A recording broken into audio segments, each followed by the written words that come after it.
Eh bien, bonjour à toutes, bonjour à tous. Je suis ravie d'être avec vous ce matin pour animer, comme l'a annoncé Thierry Maumont, les différentes tables rondes qui vont se dérouler.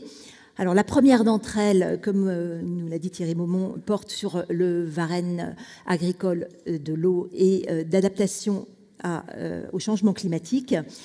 Vaste sujet. Et pour en débattre, j'ai le plaisir d'accueillir sur scène Anne-Claire Vial, Tristan Mathieu, Serge Zaka et Thierry Berlizeau qui me rejoignent.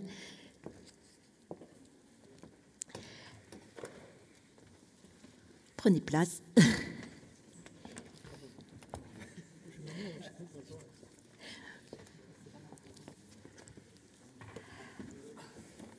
Bonjour à tous. Alors, je vais faire un petit tour de table pour vous présenter. Anne-Claire Vial, vous êtes agricultrice dans la Drôme, mais surtout présidente d'Arvalis et de l'ACTA. Tristan Mathieu, vous êtes délégué général de la FP2E, c'est la Fédération professionnelle des entreprises de l'eau, qui regroupe une dizaine de grands groupes et de PME qui assurent la gestion des services de l'eau et de l'assainissement. Serge Zaka, vous êtes docteur-chercheur en agroclimatologie et membre du conseil d'administration d'Infoclimat, c'est bien ça. Et vous, Thierry Berlizeau, donc vous êtes président de la section céréales à paille du CTPS, donc le comité technique permanent de la sélection des plantes cultivées. On va commencer par une question un peu générale, et par vous, Serge Zaka, sur les principales conséquences du dérèglement climatique sur l'agriculture. J'imagine. Je ne sais pas si ça fonctionne. Alors, allez-y, normalement, on vous entend. Ok. J'imagine que j'ai que 2 minutes pour répondre à cette question, pour pas trop déborder, mais c'est très très vaste. Je vais commencer par le gel, puisque c'est le sujet d'actualité en ce moment. On observe donc le changement climatique induit une modification de la phénologie des végétaux, c'est-à-dire les stades de développement qui sont de plus en plus précoces, dû à cette douceur hivernale. Donc on a des dégâts dus au gel beaucoup plus importants en avril. Mais je vais venir beaucoup plus rapidement sur le sujet de la sécheresse. Et là, c'est très important, parce que c'est un petit peu aussi le sujet d'aujourd'hui. En fait, il faut retenir quelque chose avec le changement climatique. Il y a quelques mois, on m'a envoyé un mail sur Twitter et un agriculteur m'a dit « Il est tombé exactement la même quantité d'eau cette année que la moyenne annuelle. Pourtant, pendant 3 mois dans l'année, j'ai été en sécheresse. » Donc on manque pas d'eau, c'est le message qu'on essaie de faire passer. Qu'est-ce qui se passe là? Pourquoi il tombe autant d'eau, mais je suis en sécheresse? Donc moi, ce que je vais lui expliquer et ce que je vais vous expliquer aujourd'hui, c'est que d'après les prévisions du GIEC et d'après ce qu'on observe déjà dès maintenant, c'est quand on a une modification intra-annuelle différente des précipitations donc au cours de l'année. Il pleut plus en hiver et il pleut moins en été. Mais ce qui nous intéresse en agriculture, c'est ce qui se passe durant la saison culturale. Et pendant la saison culturale, on a moins de pluie. On en a plus en hiver, on en a moins en été. Et donc ça pose des questions sur l'avenir, comment récupérer cette eau hivernale, comment la redistribuer l'été, ou éventuellement comment faire évoluer les cultures d'été pour s'adapter au changement climatique. Et ça, c'est la principale conséquence du changement climatique que je vais vous parler aujourd'hui. C'est cette modification intra-annuelle. Il pleut la même quantité d'eau dans l'année, mais elle est répartie différemment, et c'est ce qu'il faut retenir.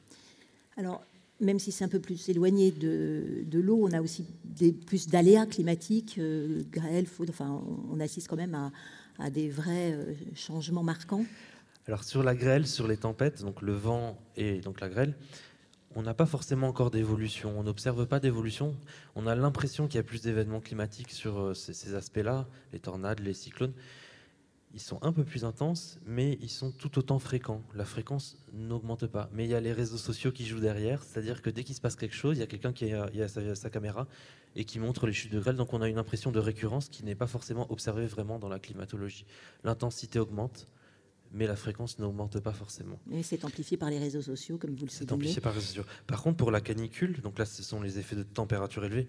Là, j'ai pas besoin de vous le présenter. Effectivement, il y a une hausse de la température en France, et cette hausse entraîne une hausse de l'évapotranspiration et donc une accentuation de la sécheresse. Alors, très récemment est sorti le dernier rapport du GIEC, toujours plus alarmiste. Quels sont, alors je sais que ça va être difficile de le résumer en quelques minutes, mais quelles sont les prévisions du GIEC? Je suis très content que vous me posiez cette question.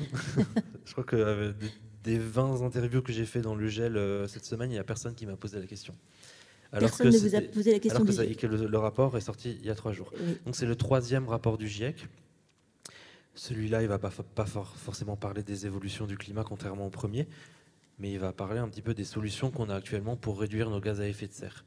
Donc, ils ont fait tout un panel de bibliographie pour montrer qu'il est nécessaire en fait, de réduire ces gaz à effet de serre et ils décryptent dans quelle zone de l'économie il est possible de réduire les gaz à effet de serre. Donc, dans le transport, dans l'énergie, dans l'agriculture, qui est aussi à la fois quelque chose qui contribue au changement climatique par la déforestation et par la production animale, mais qui est quelque chose aussi qui permet de diminuer les effets du changement climatique par le stockage du carbone. C'est la particularité qu'on a, et donc il s'attarde un petit peu plus sur l'agriculture.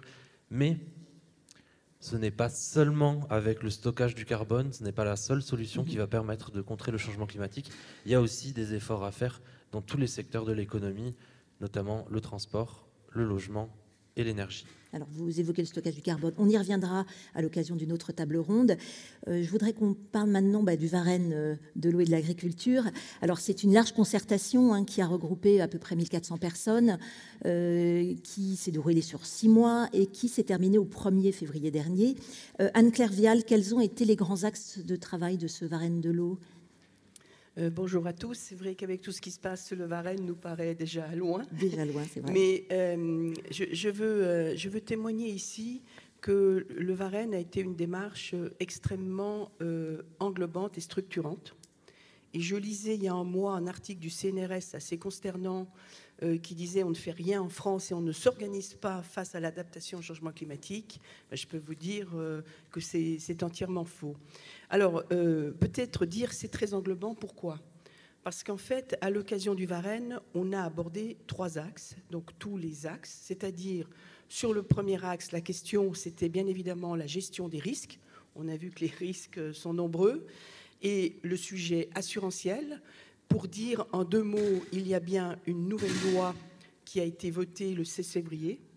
Mais aujourd'hui, nous attendons les décrets et les ordonnances, les arrêtés. Comme vous savez, c'est là que se niche le détail important.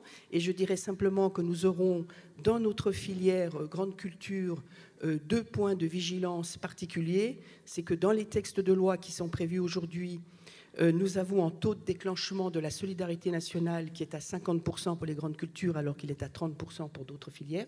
Donc ça sera un de nos combats. Et l'autre sujet, c'est bien de continuer d'avoir des contrats à la culture et non pas à l'exploitation parce qu'on perdrait beaucoup sur le déclenchement des assurances. Le deuxième axe, c'est celui, bien sûr, des solutions. Du rôle de l'innovation, on y reviendra, je ne vais peut-être pas le développer. Et le troisième axe du Varenne, c'est celui du partage de la ressource et de la gestion de l'eau, qui est un sujet à la fois juridique et administratif. Et pour dire en 2 mots ce qu'ont été les travaux sur ces troisième axes, je rappelle à tous ici qu'actuellement en France, la gestion de l'eau, le partage de la ressource dépend du MTE, et uniquement du MTE.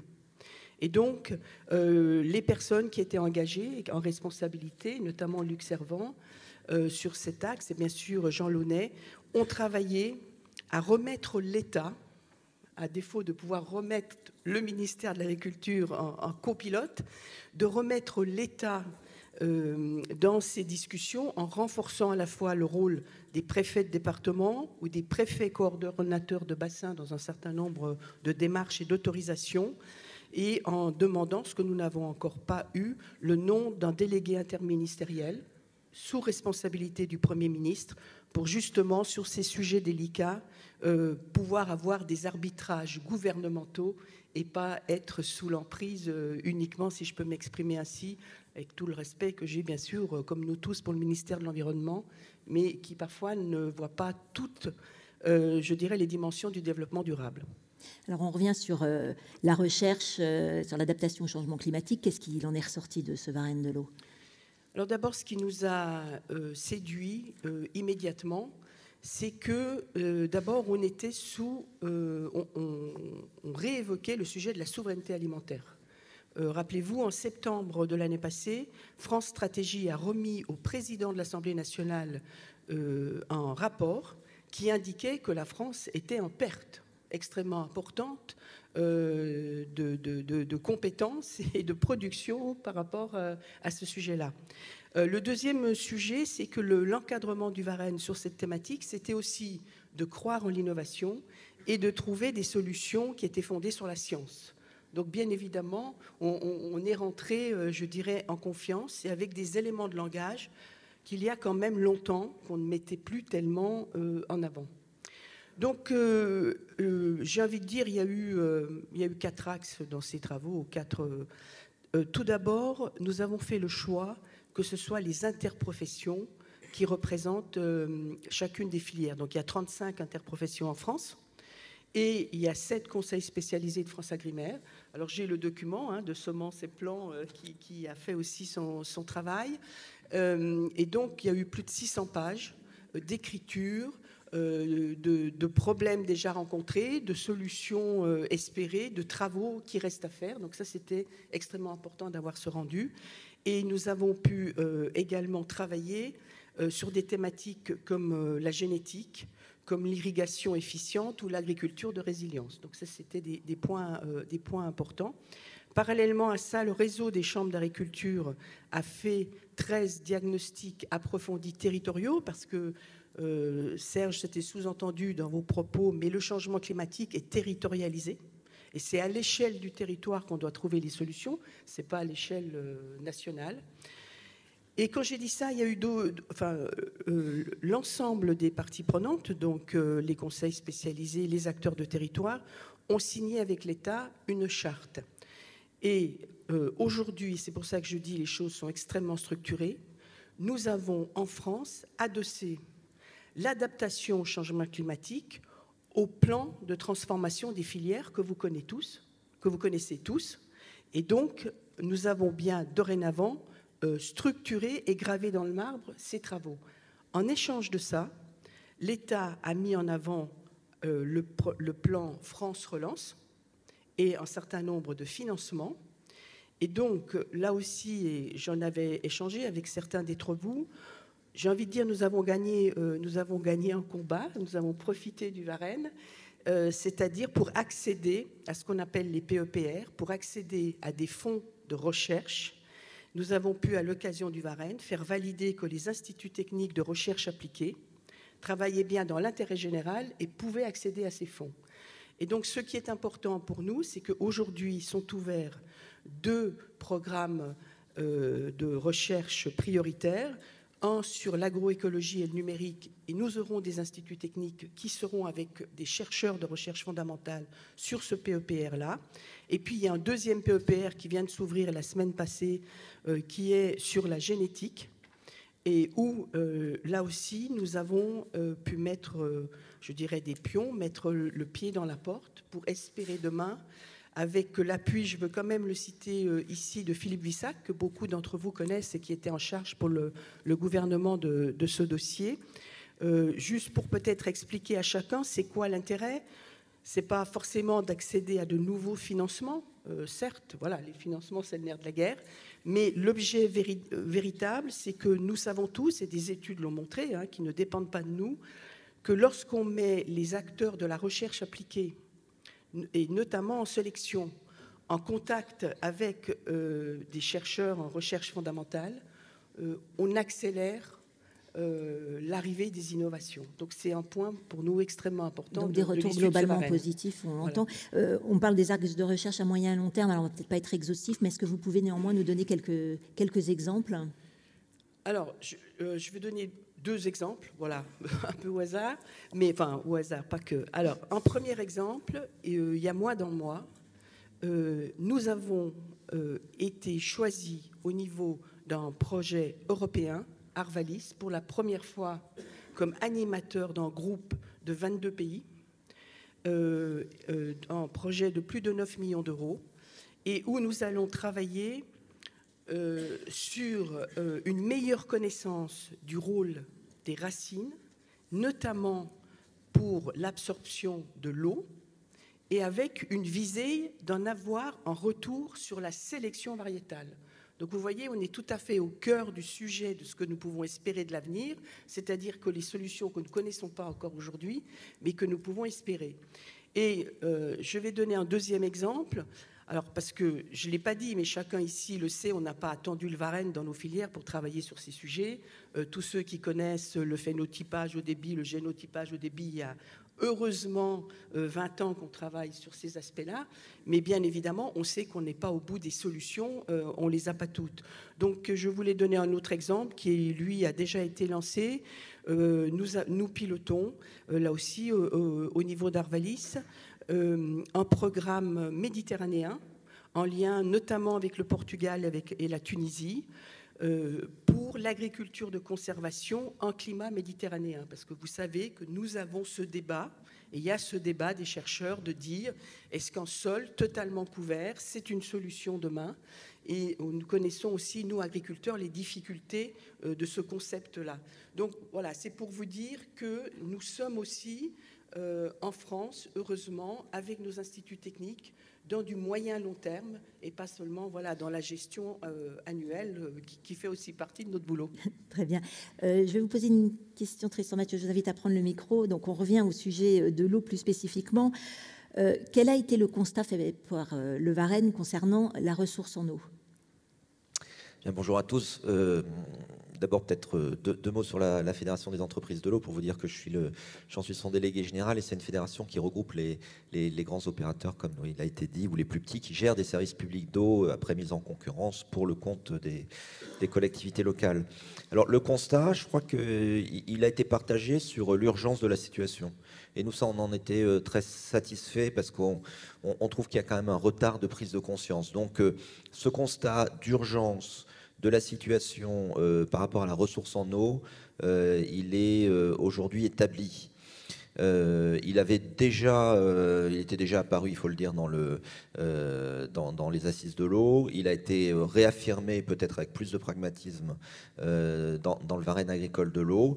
Et c'est un constat qui mène à ce que tous les indicateurs nous indiquent que, et comme le disait Monsieur Zaka, même s'il pleut toujours, il y a toujours le même niveau de précipitation en France, il y a des différences locales très importantes et temporelles très importantes. Ce qui veut dire que c'est une problématique qu'on ne peut appréhender que dans la territorialité et dans la saisonnalité. Une vision moyenne n'a aucun sens. Pour vous donner des exemples, bon, évidemment, on estime à moins 10, moins 30, moins 40% les niveaux moyens des fleuves. À terme, on voit que de toute façon, on n'a pas besoin de se projeter. Aujourd'hui, nous, on a connu dans les 5 dernières années une tension sur la ressource comme on n'en avait jamais connu.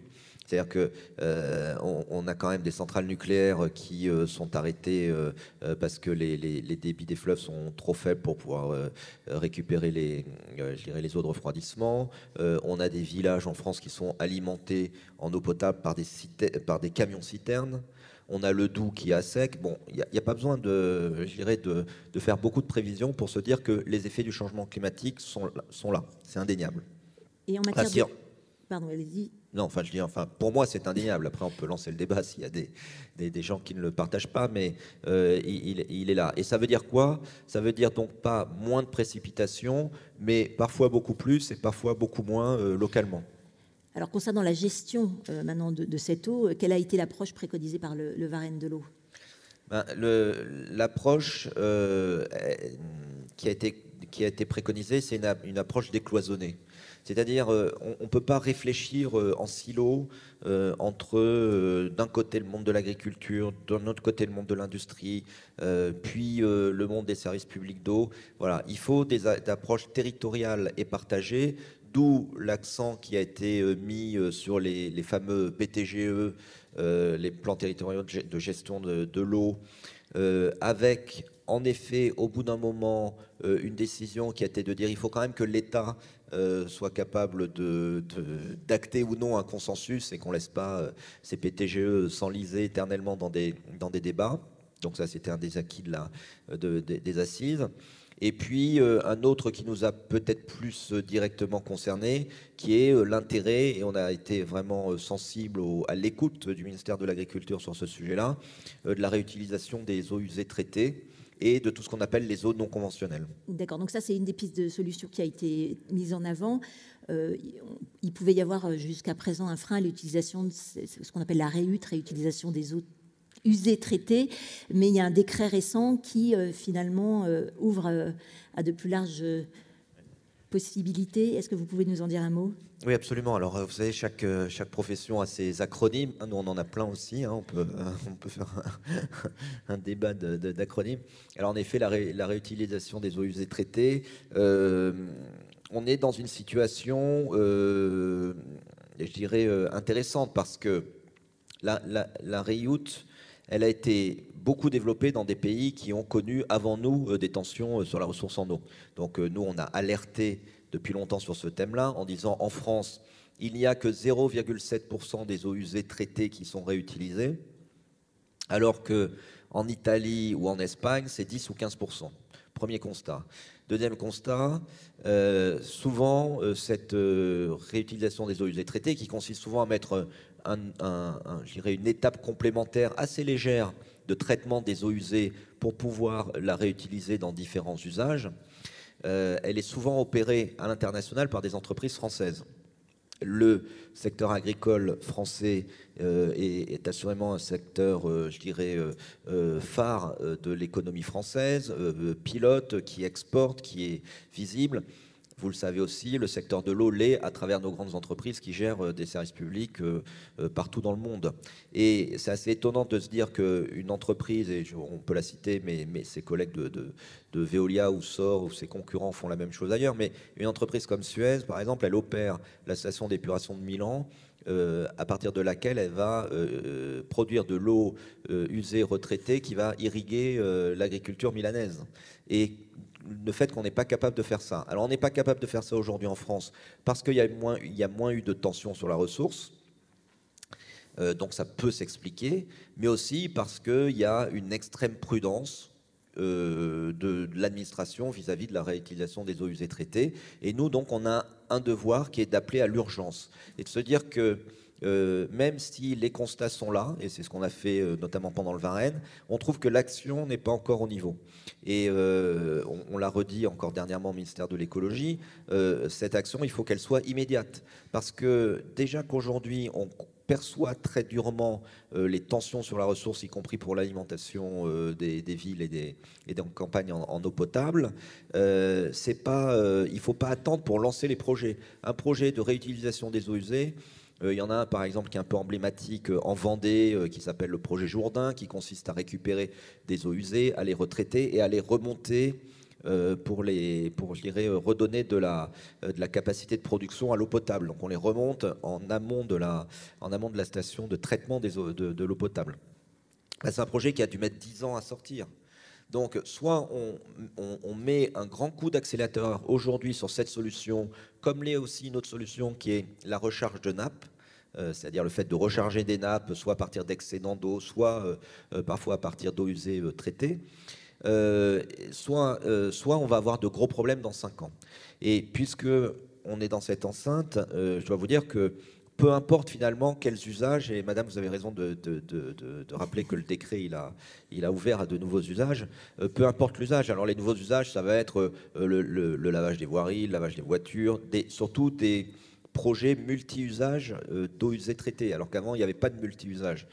Peu importe les usages, ce qui est important, c'est que la molécule d'eau, on la réutilise une fois de plus sur Terre, et c'est autant de capacité qu'on va garder pour d'autres usages. Mais si on est au niveau de l'agriculture, il y a quand même un usage en France, quelques exemples en France oui. de réut. Il y a quelques exemples, en effet, qui existent, d'irrigation à partir des eaux usées traitées. Il y en a vis-à-vis de vignobles, il y en a vis-à-vis d'autres cultures. Surtout ce qui a... Pardon, Claire. Alors, merci Madame Vial. Clermont-Ferrand en semences qui fait ça, et surtout le fait de se dire que les eaux usées traitées, ça peut aussi avoir une capacité nutritive, et que donc c'est presque de la fertirigation, le fait de fertiliser en même temps qu'on irrigue à partir des eaux usées traitées. Bref, le potentiel, il est énorme.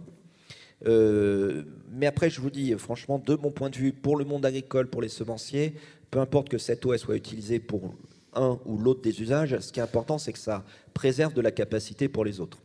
Alors, il y a un sujet, quand on parle de l'eau, qui fait polémique, c'est le sujet des bassines. Voilà, je vous vois réagir, tout le monde réagit à ce sujet. Je vais peut-être commencer par vous, Serge Zaka. Vers quelle solution? Voilà, c'est vous qui vous y collez sur ce sujet-là. Quelle solution? Ou y a-t-il une solution? Alors, comme je vous ai dit, il y a une différence de variabilité temporelle des précipitations avec le changement climatique, plus d'eau en hiver, moins d'eau en été. Alors c'est en moyenne hein, sur 20 ans, donc il va être nécessaire de stocker cette eau en hiver pour la redistribuer l'été. Il y a différents types de bassines, il y a des bassines qui récupèrent de l'eau depuis les nappes phréatiques qui les font remonter en surface, mais là il y a des grosses problématiques, ce sont qu'on a une perte par évapotranspiration qui est très importante. Et puis, on va puiser dans des nappes qui ne sont pas forcément dans le même état hydrique que ce qu'il y a en surface. C'est pas parce qu'il y a de l'eau en surface que les nappes sont forcément rechargées. Donc, il y a énormément de discussions là-dessus. Il y a des bassines qui peuvent récupérer l'eau directement des fleuves, lorsqu'il y a suffisamment d'eau dans les fleuves, pas en été surtout.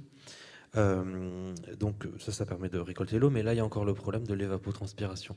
Et puis, il y a des retenues collinaires qui, là, ce sont des hydrages hydrauliques, hydrogéologiques presque à part entière, mais qui inondent des territoires et qui peuvent condamner certaines biodiversités, même si la biodiversité peut revenir et être différente plusieurs années après.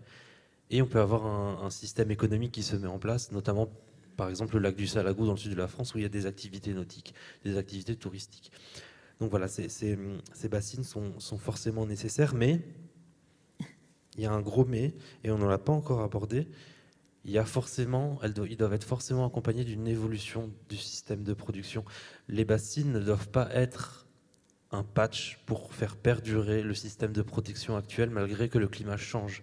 Et ça, je voudrais que les agriculteurs le retiennent.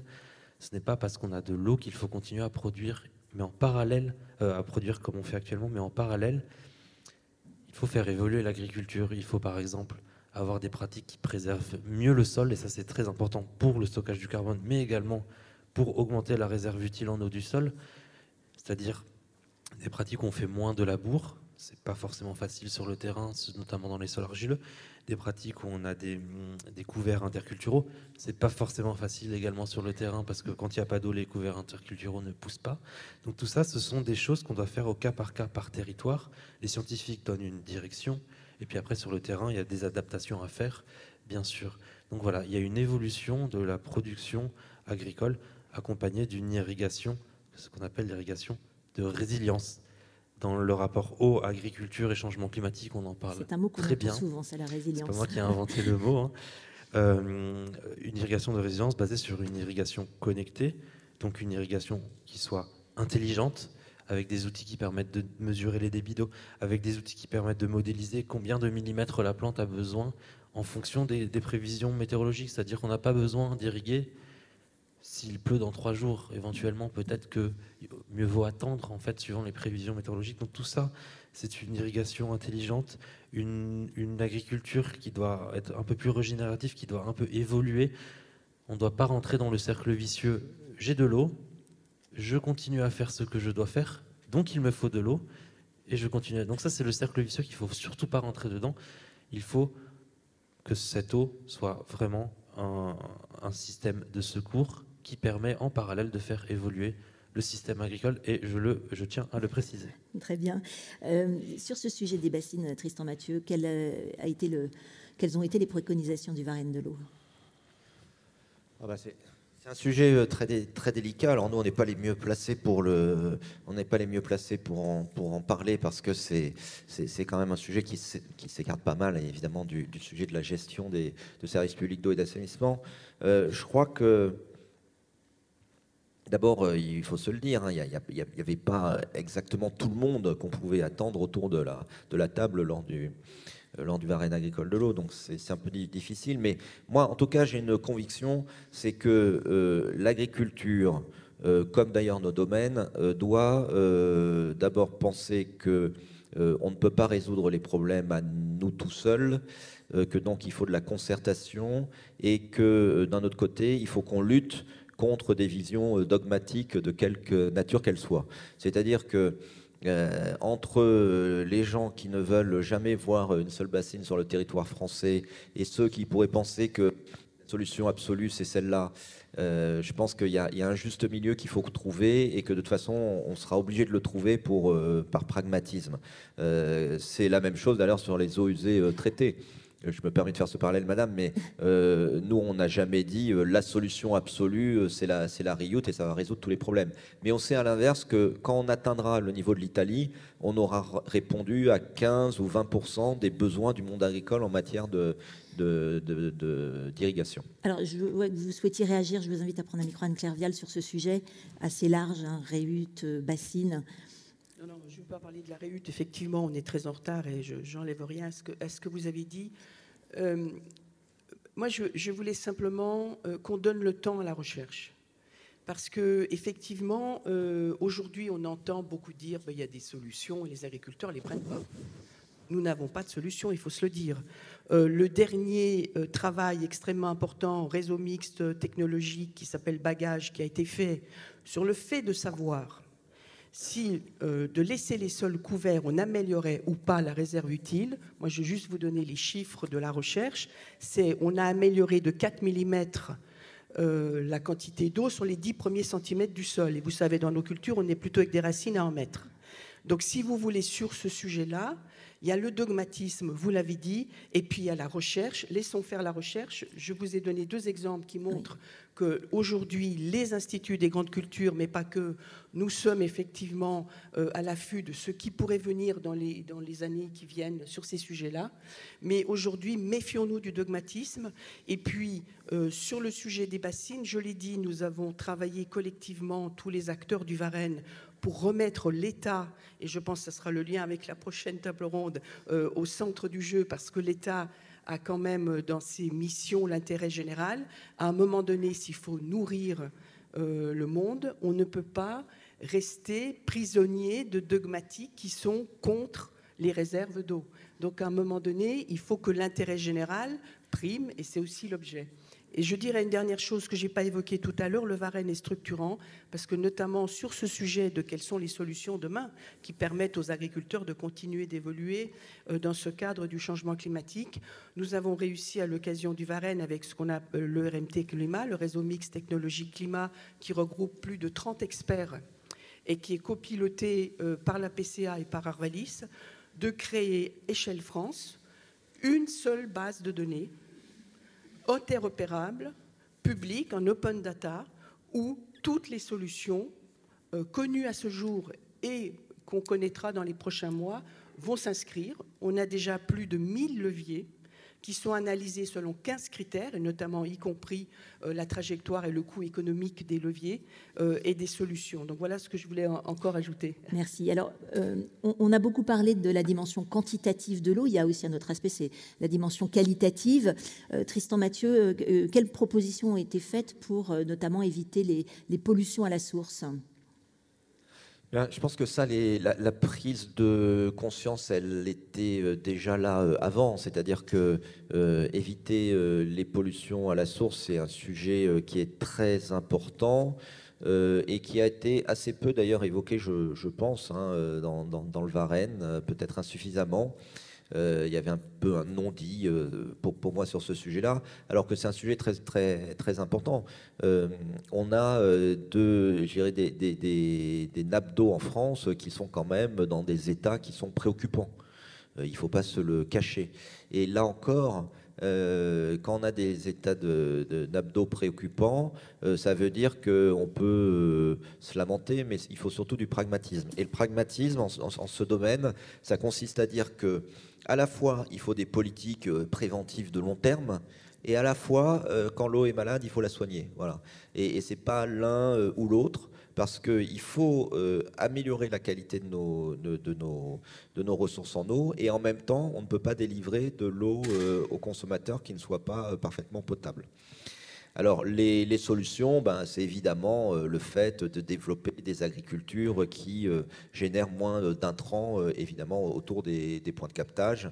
Nous, on y a pas mal travaillé il y a depuis une dizaine d'années avec les chambres d'agriculture pour développer des bonnes pratiques, pour sensibiliser, pour apporter ce qu'on pouvait faire, nous, en termes de modélisation de nappes ou ce genre de choses. Voilà, je pense qu'il faut que ça continue à s'accentuer. Alors, on revient au changement climatique. L'adaptation au changement climatique, ça passe également par la création variétale. Alors Thierry Berlizeau, ça fait quand même un moment que cette notion cet enjeu de l'adaptation climatique est pris en charge au niveau de la recherche et au niveau de la création variétale. Ça, c'est une réalité, effectivement, parce que la création variétale ne se fait que sur le long terme. Il faut minimum, enfin, tout le monde dans la salle le sait aussi bien que moi, il faut minimum 10 ans pour créer une variété. Et donc, les adaptations et les variétés qui répondent mieux au changement climatique aujourd'hui sont le résultat de recherches engagées il y a de nombreuses années. Ça, c'est une réalité. Et à ce titre-là, au niveau de l'inscription et donc des critères d'inscription des variétés, ça fait le changement climatique est déjà pris en compte donc depuis plusieurs années. Je peux donner un ou deux exemples ici, comme par exemple l'adaptation du réseau d'évaluation des semences de blé tendre d'hiver, sur lequel on a réformé le réseau pour mieux tenir compte de la précocité des variétés. Et en cela, on permet de caractériser les variétés en fonction d'un critère qui, justement, va permettre de répondre au changement climatique avec des variétés mieux caractérisées par zone géographique. Donc voilà typiquement un travail qui a été fait il y a déjà quelques années et qui porte des fruits aujourd'hui pour mieux caractériser les différentes variétés et ainsi qu'elles répondent aux besoins des agriculteurs par rapport au changement climatique. Alors, on en revient aux Varennes. Quels ont été ces apports concernant la création variétale? Alors, moi, je dirais que la première chose, d'abord, c'est que la création variétale a été intégrée dans l'éventail des solutions pour répondre au changement climatique. Et moi, je trouve que je partage totalement votre point de vue sur le caractère très structurant et englobant du Varenne, c'est qu'il a détaillé un éventail de solutions. La création variétale est un des éléments et une des pistes de solutions, mais qui ne peut être que combinée avec les autres pistes, les pistes agronomiques, les pistes de meilleures prévisions climatiques, les pistes, etc., etc. Donc, c'est un des éléments. Ça, c'est la première chose. Et il faut évidemment combiner les choses. Et je suis alors en plein accord encore avec Madame Vial sur la mise en place de cette base de données de solutions qui permet justement aux agriculteurs et à ceux qui les conseillent de trouver les meilleures solutions. Pour illustrer ça, je pourrais dire que on peut, par la création variétale, répondre au souhait de limiter l'évapotranspiration. Mais si je fais ça, je vais drastiquement limiter le rendement. Donc, est-ce que c'est la piste de la création variétale qui est la meilleure piste dans ce domaine? Non, c'est sûrement une combinaison avec une création variétale pour répondre à un certain nombre de stress hydriques, mais à côté de ça, une meilleure disponibilité en eau, soit par l'augmentation de la réserve utile, soit par des changements agronomiques qui permettent de ne pas tout faire peser sur la création variétale, sinon on va trop diminuer les rendements. Donc il faut combiner les solutions si on veut être efficace. Alors vous l'avez dit, vous l'avez souligné, on est dans le temps long, dans le temps de la recherche, 10 ans. Néanmoins, il y a quand même une urgence à s'adapter au changement climatique. Comment faire pour accélérer les choses? Alors là, j'imagine qu'il n'y a pas de formule magique, mais il y a peut-être des pistes. Oui, ça c'est sûr qu'il y a des pistes. Alors, il y a des pistes qui sont en cours de développement et toutes les pistes du style génotypage, phénotypage à haut débit, etc. sont des pistes pour améliorer. Il y a évidemment une piste qu'on ne peut pas ne pas évoquer ici, qui est la facilité, l'usage des nouvelles techniques de sélection variétale. Et là-dessus, je me demande s'il ne faudrait pas mettre en place une méthode un peu analogue à celle qui a été mise en place sur le Varenne de l'eau, qui est une méthode de concertation multi-acteurs pour réussir à avoir un consensus scientifique sur les conséquences de ces méthodes lorsqu'elles sont, je parle toujours évidemment, ces fameuses NBT qui font intra-espèces. Alors effectivement, parce que quand on parle des NBT, souvent on nous dit ah ça y est, on approche des OGM, et bon, il y a quand même une clarification, ce ne sont pas des OGM. Alors, oui, au plan juridique, aujourd'hui, c'est considéré comme tel. Maintenant, justement, alors malheureusement, toute la crise qu'on a vécue je trouve, moi, décrédibilisé un peu la parole scientifique parce qu'elle a été très instrumentalisée, mais il faut reprendre le travail à la base. C'est un travail de long terme pour réussir à faire travailler ensemble les différents scientifiques qui travaillent sur cette question et ensuite faire un consensus avec la société, avec tous les éléments pour réussir à avancer sur cette question. On ne peut pas simplement s'envoyer des scuds à travers la figure, à travers des espèces des arguments là aussi, il ne faut pas être dans le dogmatisme, comme voilà, vous soulignez. Exactement. Et le travail de fond qui a été fait sur le Varenne de l'eau, à mon avis, il faut s'en inspirer pour mettre en place une méthode qui permette d'avancer sur cette question. Alors, on revient à la création variétale. Quelles sont les orientations pour les années à venir ? Est-ce que vous pouvez nous en dire un mot ? Les orientations pour les années à venir. Alors, il y en a la première orientation, sur lesquelles nous travaillons, c'est évidemment la résilience aux différents stress, et notamment au stress hydrique, au stress thermique, et comme vous l'avez rappelé aussi aux aspects de gel qui arrivent à contretemps et donc qui sont une nouvelle question. Mais il y a une deuxième question, c'est que derrière le changement climatique, il y aura aussi le développement de nouveaux prédateurs aux cultures, de nouveaux bioagresseurs. Et là-dessus, il y a sans doute aujourd'hui une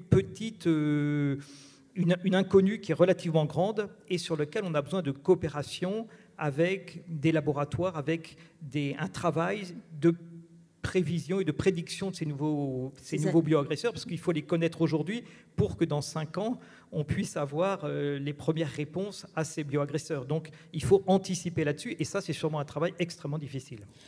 Alors, on pourrait en parler pendant encore très longtemps de ce sujet-là. On arrive au terme de cette table ronde. Je vais quand même vous demander de rester sur scène parce qu'on va avoir ensuite des questions-réponses avec la salle. Mais je vais inviter notre grand témoin, Jean Cordier, à venir nous rejoindre. Je vais vous laisser ma place pour que vous puissiez nous faire une synthèse. Donc, vous êtes professeur émérite à l'Institut Agro de Rennes.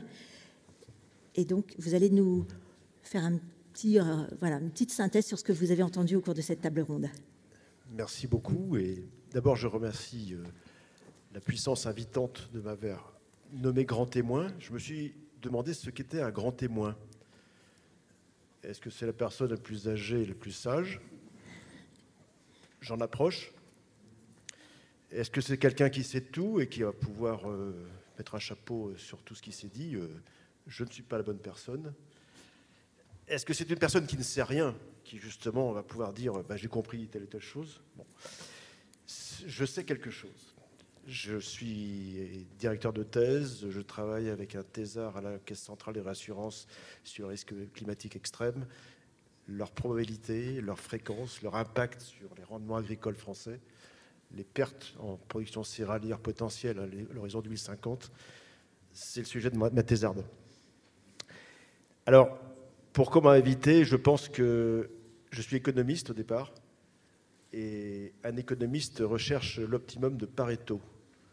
C'est-à-dire, si je déplace une consommation de ressources rares, certains seront mieux, d'autres seront moins bien, et il faut trouver le maximum d'utilité pour tout le monde. C'est la recherche de l'économiste qui n'est pas une recherche facile. Et puis en plus, moi, je me suis intéressé depuis longtemps au risque. C'est-à-dire qu'on travaille en avenir incertain. C'est le propre des hommes. Il n'y a que les dieux qui vivent en avenir certain. Et ils ne sont pas plus sages pour autant, d'ailleurs, si on regarde l'Antiquité et la mythologie. Donc, je travaille beaucoup sur le risque, et on parle de risque, en fait, énormément. Donc, en écoutant les experts, j'étais très intéressé, je les remercie pour ce qu'ils ont dit, que j'ai pu retravailler par vos écrits, y compris M. Berlizo, sur vos rapports sur Agri 50. Je vous remercie beaucoup pour tout ce que vous avez dit. Et la synthèse que je voudrais faire, c'est que j'ai retenu 4 mots qu'on va reprendre sans doute lors de prochaines tables rondes. J'ai entendu parler de science, d'innovation, c'est certainement la clé de l'avenir. J'ai entendu parler de temps. Rien ne se fait instantanément, il faut du temps pour tout faire. Donc la science prend du temps. Les circonstances sont beaucoup plus immédiates, mais l'avenir, c'est le temps que l'on gère. J'ai entendu parler de territoire, de local. Je pense qu'il a été dit fort opportunément que les solutions sont plus dans le local que dans le général. Et il y a un mot qui n'a pas été cité, mais je vais vous le donner. Tout le monde en a parlé sans l'utiliser, mais il sera utilisé encore dans les autres tables rondes, c'est l'arbitrage. Nous passons notre temps à arbitrer entre un plus, un moins, un mieux, un moins bien et tout ça. Et j'ai toujours entendu parler d'arbitrage dans tout ce que vous avez dit. Et ce que l'on entend par les circonstances actuelles, c'est qu'on change complètement de monde. Les chocs que l'on vit aujourd'hui nous obligent à faire des arbitrages de plus en plus rapides. J'ai entendu dire que tout soudain, la réglementation sur l'eau de récupération allait changer. Tout va changer. Tout ce qu'on a pu dire jusqu'à présent va être transformé. Les NBT qui sont OGM ou pas, tout ça, ça va changer. La vie des populations par rapport à tout cela, quand on sera en déficit alimentaire, les gens vont changer d'avis assez rapidement. Les arbitrages vont se faire rapidement, ils sont en train de se faire. Je lisais dans le train en venant ici, c'est une anecdote, mais le point de vue du patron des missiles, vous savez, ceux qu'on se balance sur la tête actuellement dans certains pays, qui font des profits assez importants pour les temps qui courent, et qui disait qu'au niveau européen, on allait classer l'activité missile non pas dans les activités désastreuses, mais dans les activités bénéfiques au niveau européen. Tout change. Donc, la question du climat est un point important. Je voudrais rajouter aussi quelque chose, si vous permettez, Madame Vial, c'est que le risque climatique dont on a parlé n'est qu'un élément du problème. J'ai l'occasion de travailler sur les néonicotinoïdes actuellement, et là, on a un problème sanitaire. Tiens, on n'a pas parlé, mais qui est lié avec les pucerons à l'origine climatique. Est-ce qu'il y a du froid, l'hiver? Donc, le climat, le sanitaire, la société qui demande une meilleure santé humaine, donc moins d'antibiotiques, moins de phyto. Les néonicotinoïdes sont des mauvais produits pour les abeilles, mais il y a le phosphate pour le colza, tout ça, ça vient. Donc les risques vont croissant. Et quand je lis la loi, qui n'est que quelques articles très généraux, on attend le détail pour savoir ce qui se passe, et que je lis que l'État mettra 600 millions pour réassurer l'agriculture, moi je peux vous dire que c'est largement insuffisant. Tous les calculs, j'y ai travaillé pendant des années, je suis plutôt sur 1,3 milliard, c'est-à-dire 2 fois plus d'ordre de grandeur que 600 millions. Donc d'ores et déjà, ce qui est écrit est dépassé. Donc vous voyez que l'avenir nous promet des arbitrages très très importants qu'on n'imagine même pas aujourd'hui. Je m'arrête là. Merci Jean Cordier, mais vous allez rester avec nous, et vous aussi parce qu'il y a certainement des questions dans la salle. Donc si vous souhaitez poser des questions, je vous propose de vous lever, on vous apportera un micro. Est-ce que... Pas de questions. Pourtant, on a abordé beaucoup de sujets. Je crois que, M. Beaumont, vous souhaitez réagir. Oui, je souhaiterais qu'on soit peut-être même encore un petit peu plus direct et sans vouloir jouer à se faire peur. Vous avez parlé d'arbitrage, mais l'arbitre, c'est qui ? Je crois que ça s'adresse à vous, M. Cordier. Qui est l'arbitre ? Moi, je suis plus un spécialiste des marchés, et on va en parler en deuxième table ronde. Alors allez-y. On vous entend. L'arbitre, c'est la science, normalement. C'est la science qui est censée faire l'arbitre, c'est la science qui est censée être factuelle et déterminée. Et après, la science, elle est retranscrite pour les économistes, pour les politiques.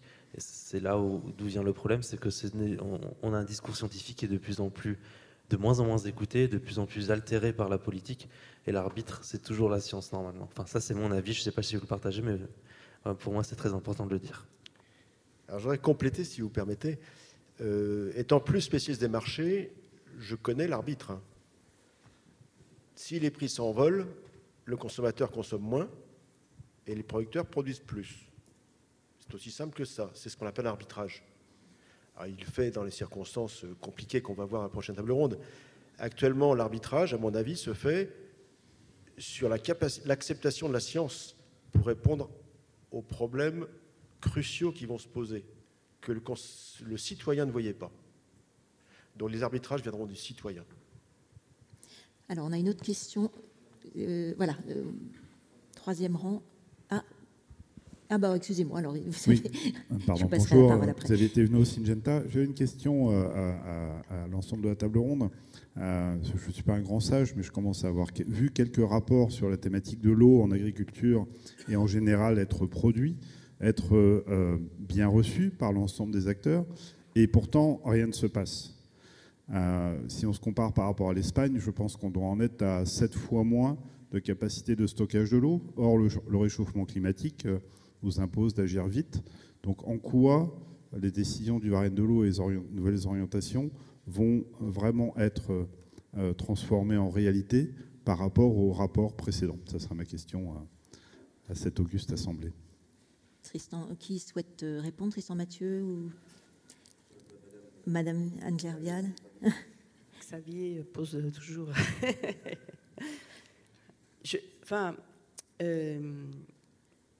comme je suis résolument optimiste, je partage ce qu'a dit Serge, ce qu'on a observé pendant ce temps Varenne. Alors on était avant l'horreur du moment. On a quand même remis, alors je dis on, mais c'est l'ensemble des acteurs, et puis je tiens à dire que et le CGAER et les CGEDD étaient extrêmement présents autour des politiques, qu'ils soient élus de la République ou responsables professionnels. On a réentendu à l'occasion du Varenne le mot de la science. Qui avait osé le prononcer depuis le début du quinquennat? Je pense personne. Le sujet des NBT, vous l'avez dit, on l'a traité dans le webinaire très franchement, et aujourd'hui, il y a des choses qui sont relancées en France, que ce soit le Corena, que ce soit l'ANSES, que ce soit certainement au CESE dans les mois qui viennent. Donc, on ose remettre ce sujet. Donc, c'est plutôt un frémissement, Xavier. Alors, on a des textes de loi qu'on attend, qui sont en consultation, qui doivent aussi ancrer un certain nombre de choses. Quand on aura dit le préfet coordonnateur de bassin a le droit d'arrêter les volumes prélevables, encore faudra-t-il qu'il ait le courage de le faire. Enfin bon, voilà, c'est humain. Mais il me semble que si je regarde ce que ce Varenne a amené, au-delà effectivement du décloisonnement, je ne sais plus si c'est vous qui l'avez dit, entre les parties prenantes, qui demain vont, comme vous l'avez dit, monsieur le professeur, réagiront différemment parce qu'ils seront confrontés peut-être à des sujets énergétiques et alimentaires qui vont faire qu'ils ont changé de position. Mais au moins, on a réosé parler d'un certain nombre de sujets. Et je pense que notre rôle à tous ici, c'est de continuer de tenir la corde avec ces sujets, quoi. Voilà. Très bien. On a une question également au troisième rang. En complément, et puis après, je vous passe la parole. Je peux compléter, si vous voulez. Je crois que, d'abord, peut-être pour réagir sur la question de l'arbitrage et de qui est l'arbitre, il y a l'arbitrage du consommateur, en effet, qui choisit. Et puis après, quand on pense à un arbitrage, par exemple, en matière de priorité de prélèvement en eau, là, il me semble assez naturel, évidemment, de voir l'État. Parce que l'État, en se fondant évidemment sur des données scientifiques, mais là encore, une catégorie, une partie prenante ne peut pas décider seule. Donc c'est quand même bien ce qu'on attend de notre État, qui est d'avoir la vision de l'intérêt général partagé sur un certain nombre de choses. Et ça rejoint un peu, il me semble, ce que dit Madame Vial sur le fait que, oui, en effet, les préfets coordonnateurs de bassin, ils pourront à un moment donné intervenir, ou ils pourront à un moment donné, on pourra à un moment donné donner la fin de des concertations sur les PTGE. Donc voilà ce que je voulais vous dire sur ce sujet. Après, je pense que quand même, pour répondre à monsieur, oui, ce Varenne a été... il y a eu d'abord des décisions assez, qui ont été mises en œuvre en termes, il me semble, en termes d'annonces, d'aides, de financement qui sont importants. En ce qui concerne les retenues d'eau, il faudra voir par la suite comment ça va se mettre en œuvre. Alors, Oui, bonjour à toutes et à tous. Philippe Ribaud, agriculteur en Eure-et-Loire et travaillant avec quelques semenciers, donc multiplicateur de semences. Je voulais plutôt vous poser une question, Monsieur Mathieu.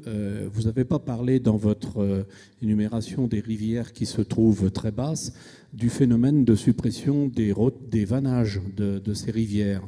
Et ça fait plus de 60 ans que je regarde une rivière passer dans le fond de la cour de ma ferme. Et il y a de nombreux moyens de régulation de rivières qui ont été détruits avec de l'argent public. Et aujourd'hui, je peux vous dire que je peux vous inviter à voir la rivière qui passe dans le fond de ma ferme, qu'elle est 60% plus basse en permanence qu'avant. Et on a remplacé le vannage bêtement par 400 mètres cubes de pierres de champ qui ont été mises derrière le vannage par une entreprise de TP, et que ces pierres, évidemment, sont parties un petit peu plus loin, puis elles n'ont plus effet de retenue. Donc aujourd'hui, les berges sont modifiées, la rivière s'est élargie dans des proportions absolument phénoménales. Ça menace des bâtiments de certaines ou les fondations de certaines maisons. Enfin, le délire arrive à son terme, et j'aurais bien voulu qu'on entende parler de ces choses-là, parce que j'ai la chance d'avoir la nappe de Beauce en partie sous mes pieds, mais tout le monde n'a pas Dame Nature qui a fait un aussi bon réservoir sous les pieds des agriculteurs. Je ne souhaite pas la mettre à mal, cette nappe de Beauce, mais franchement, dans la rivière, et je pense aux semenciers, KWS Chartres, qui est très très embêté par l'abaissement du niveau de l'Eure, qui est quand même une des rivières qui traverse notre département, où ils nous ont l'interdiction de prélever des petites quantités pour arroser des surfaces isolées, isolation maïs, au niveau du pollen, et qu'aujourd'hui, ils sont obligés de s'en aller plus loin dans la nature avec irrigation sur la nappe de Beauce. Donc, quelque part, on marche un peu sur la tête. Et chez moi, dans mon syndicat, l'eau de l'hiver, ça devrait être utilisé pour l'été quand même, à tout le moins. Et je pense et j'espère, parmi vous tous, qu'on n'aura pas une catastrophe alimentaire dans les mois qui viennent. J'entendais ce matin au petit déjeuner que cette crise ukrainienne, cette crise russe, pouvait durer, on parle d'années maintenant. Alors, on reviendra effectivement sur la crise russe, mais sur ce sujet de l'eau, des rivières, qui souhaite répondre? Monsieur, je ne vais pas vous répondre directement à la question, c'est plutôt à la question de l'aspect économique de l'eau. Pour moi, je connais l'expérience de la Californie, qui a un déficit d'eau depuis longtemps. Ils ont réglé par la puissance publique le problème, très simplement en disant on donne de l'eau à celui qui crée le plus de valeur ajoutée. Donc il y a 3 catégories, il y a l'agriculture, l'industrie et la consommation urbaine. Enfin, les consommateurs, nous tous, l'eau qu'on consomme, qui est d'ailleurs, quand je regarde les chiffres californiens, qui est marginal par rapport à l'agriculture. Je ne connais pas les chiffres en France. Voilà. Eh bien, on commence par couper en Californie, quand il y a un déficit d'eau, on coupe l'eau aux agriculteurs. Très simple, en disant ils ne créent pas assez de valeur ajoutée. Et on va les compenser économiquement pour la perte de rendement liée au défaut d'irrigation, et ainsi de suite. Ce qui est logique économiquement. Je suis un peu iconoclaste, mais en termes d'économie pure, c'est ce que dit l'économie. Il faut donner l'eau à ceux qui créent le plus de richesse et compenser ceux qui perdent en richesse en prélevant ceux qui gagnent en richesse. Voilà. Ça, c'est l'économie pure. Bon, c'est de la théorie. Alors, je crois que M. Berlizo veut réagir également. Peut-être faudrait-il intégrer un élément complémentaire qui est qu'à chaque fois que je mets un peu d'eau, je permets de la photosynthèse, et permettant de la photosynthèse, je permets du stockage de carbone dans le sol, et donc il y a peut-être d'autres éléments de richesse à intégrer. Bien, est-ce qu'il y a d'autres questions dans la salle? Je vais peut-être juste essayer de répondre à monsieur. Je n'ai pas la compétence, mais je m'occupe de ces sujets de l'eau depuis très longtemps. Je crois qu'on a vécu plusieurs siècles, si ce n'est millénaires, où on a canalisé l'eau. hein, on a fait des aqueducs, voilà, l'humanité. Et puis on est rentré aujourd'hui dans une période où très clairement on décorsette tout, on enlève les digues, on laisse les rivières, moi je vis ça à l'échelle de mon territoire, hein, on a un affluent du Rhône qu'on veut remettre sur son bassin hydrogéographique de la fin du 19e siècle. Voilà. Moi, je pense qu'on reviendra sûrement dans d'autres choses. Ainsi va l'humanité. Et après, vous évoquiez quand même le sujet des infiltrations. Et sans doute en France, on a y compris des compétences, je le sais, que l'on fait travailler à l'étranger, mais qu'on n'utilise pas chez nous. Je pense que là, le débat n'a pas encore été ouvert par la science, mais que certainement, peut-être ceux qui militent pour laisser les rivières retrouver leur lit originel, ça permet une infiltration et ça permettra une meilleure tenue de nos nappes en France, parce qu'on cite l'Espagne, certes, on peut citer le Maroc et d'autres pays du Maghreb. Il va y avoir des difficultés d'eau potable qui sont catastrophiques dans les années à venir. Voilà. Parce qu'à un moment donné, quand vous avez un forage, vous êtes descendu à 800 mètres et que vous commencez à remonter de l'eau salée, on a déjà le cas au Maroc, ça devient compliqué. Donc voilà, essayons-nous de ne pas être dogmatiques. Moi, j'observe qu'on est allé très, très loin dans un sens, on essaye d'aller très loin dans l'autre sens, et puis on peut qu'espérer de retrouver par des arbitrages des choses plus raisonnables et plus efficaces. Bien. Alors, un dernier mot, parce que le temps presse et nous avons encore 2 autres tables rondes. Pour dire quand même que sur ces 2 sujets, l'intérêt du Varenne de l'eau, c'est qu'il a quand même contribué à fabriquer du consensus, et du consensus y compris avec le ministère de la Transition écologique. Et donc, ça permet d'avancer sur ces sujets pour avoir un multi-usage de l'eau et pas simplement un usage uniquement pour que l'eau retourne à la mer. Et deuxièmement, mon expérience, il se trouve que j'ai eu l'occasion de travailler en Vendée, on a réussi là-bas, parce que c'est un département dans lequel il y a un grand sens de l'intérêt général des acteurs, à fabriquer du consensus sur des retenues, y compris des retenues collinaires, sur des créations de barrages qui étaient multi-usages, à la fois irrigation, eau potable et réalimentation des cours d'eau en été où on manque d'eau, où on était à des débits d'étiage extrêmement faibles, et en réalité financé par l'eau potable. C'est l'eau potable qui finançait la réalimentation, et donc on arrivait à trouver des consensus et des intérêts, y compris avec les associations de protection de l'environnement, etc. Et donc c'est faisable, mais il faut avoir une envie de trouver des solutions ensemble. Bien, merci beaucoup. Je vais vous inviter à...